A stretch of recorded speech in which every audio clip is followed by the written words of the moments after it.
We're here today at Atlantic Hair Facts to talk to Larry about the causes of hair loss. So if you've ever had any questions about hair loss, let's see if we can get them answered. And if we don't answer them here, drop them down in the comments, either here on YouTube or on Facebook, and we'll make sure Larry answers them for you. All right, let's go. When you can actually show people what you're seeing and they see it, then they can understand the direction that you're headed.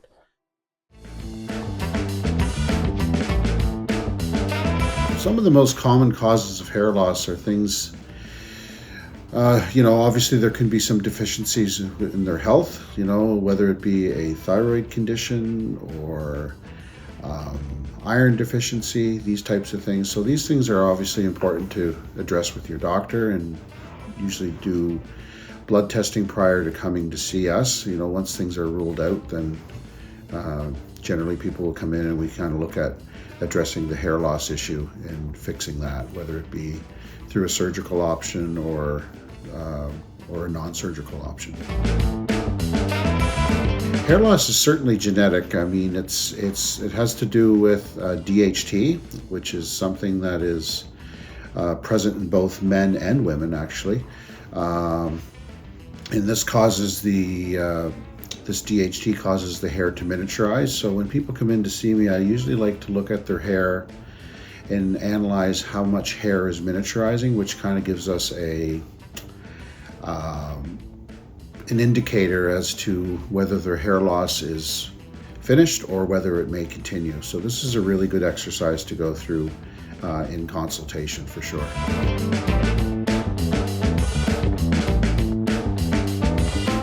A lot of times thyroid problems are quite common. Problem with thyroid is that it's very hard to detect, because they just do one blood test on a certain day and it's fine. It usually needs to be tested again just to see that the levels are usually either too high or too low. But there's just so many different ways or different causes of hair loss, and that's why we like to meet with each client individually and really get a good treatment plan, and address all those concerns that they may have. There is some truth to that. Again, there's always exceptions to the rule, so I wouldn't bank on it all the time, for sure. That's for sure. Typically around puberty is where, when there's basically hair loss is geared around a lot of hormonal changes in your body. So with women, it can be, at puberty, then they have, during if they're having children, there's obviously hormonal shifts then. And then of course menopause. So, and with men, basically it can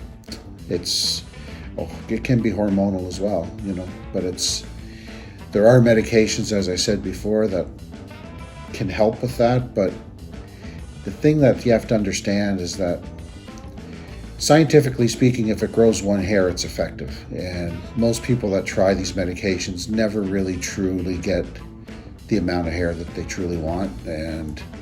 But I think it's an exercise they need to go through to satisfy their own curiosity, So most people that I do see have tried Propecia, ProScar, they've tried different lotions and potions on their head and never truly get the results that they want. So that's why I guess we're kind of the last stop.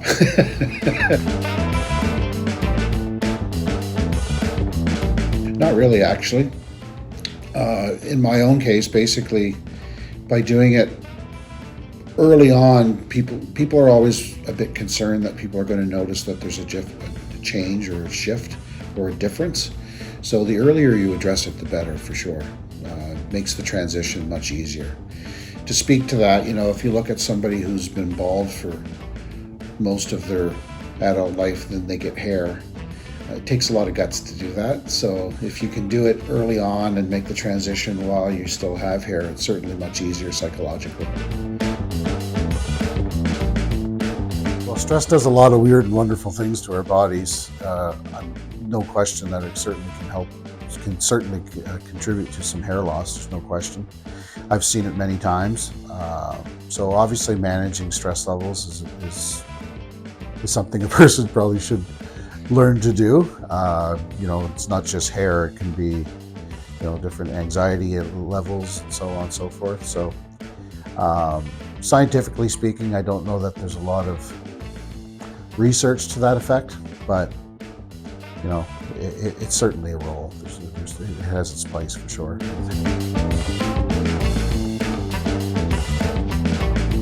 Not really. I mean, the technology we have now, by being able to look at people's hair by hair shaft diameter, is really, really helpful to kind of give us a path as to where this person may be headed in regards to hair loss. The only thing we can't say for sure is timelines, so we can't predict how fast the hair will fall, but if we certainly see signs of miniaturization, we know that hair is being attacked by DHD for sure. Diet affect your hair loss? It certainly can. I mean, it really depends on a lot of things. I mean, if most people I don't find eat terribly all the time, maybe they splurge once in a while. I don't think that's really an issue, but diet, can contribute to, if you're not eating enough, if you're not getting enough iron, all those things can contribute to hair loss. And that's where you seek medical attention from your family doctor and do a series of blood tests to kind of determine whether there's something that's sort of out of whack, if you will.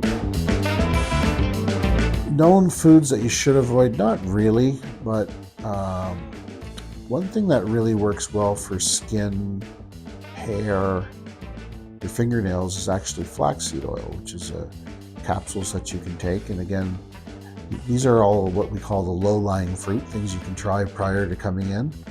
I wouldn't say there's a magic food to eat for your hair, for sure. I mean, it's some people may disagree with that, but I'm not really aware of anything that you should or should not be eating that's going to contribute to your hair loss, for sure.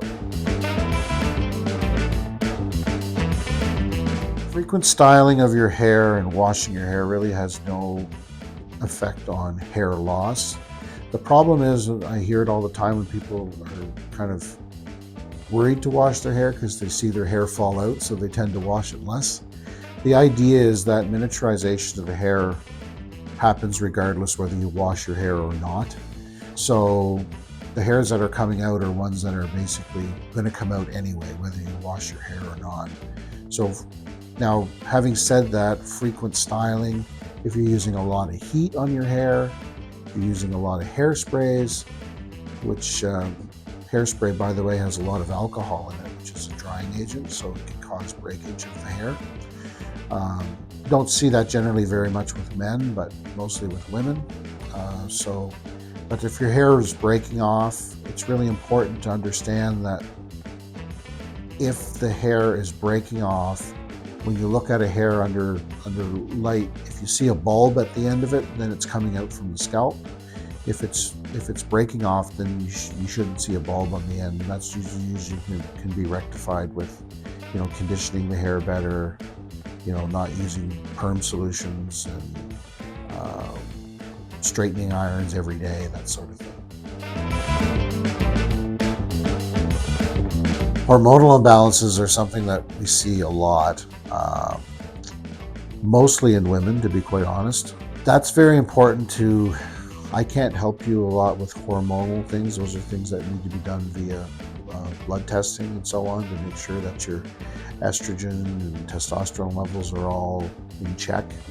And unfortunately with women, it's very difficult to do that because there's so many different things that happen to women during the course of their life, from starting with menopause to having children to menopause. These are all things that can contribute to hormonal imbalances in their system and may contribute to hair loss. So those are things that you need to address with your doctor. We can certainly assist from that point on, if they want to get more hair or if they have problems with their scalp, stuff like that, we can certainly help with that. I just wanted to invite everybody to come in. If you have any questions about hair loss or you want to talk to somebody about it, certainly I'd be more than willing to sit down with you and have a conversation and help you out.